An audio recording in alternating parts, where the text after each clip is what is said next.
Idol, pahingi naman build ng Argus.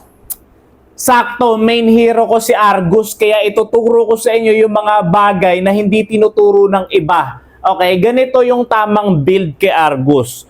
Una, hindi kayo bibili ng boots. Huwag kayong bibili ng boots. Ito muna bibili nyo. Swift crossbow, may attack speed to. At maganda to sa early game. Tapos, ito kaagad, magic blade. Kalahati ito ng rose gold meteor. May extra survivability at shield to na naibibigay. At pag nabili nyo na yung dalawang to, wag na kayo bibili ng boots kay Argus, okay? Bubuin nyo ang ito. Okay, magiging ganito na yung corrosion sight, okay? Attack speed, damage. At bubuin mo ng rose gold meteor itong magic blade, okay?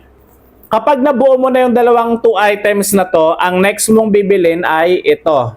Okay, Hasclos. Bakit? Kasi yung napakataas na physical lifesteal nito nagko-complement dito sa rose gold meteor. So, ito na yung tatlo yung items mo.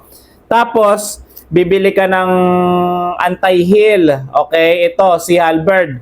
Tapos, bibili ka Windtalker para wala ng boots. At pagkatapos, bibili ka last item ng Malefic Roar para pambuta sa armor ng kalaban. The best ang build na to.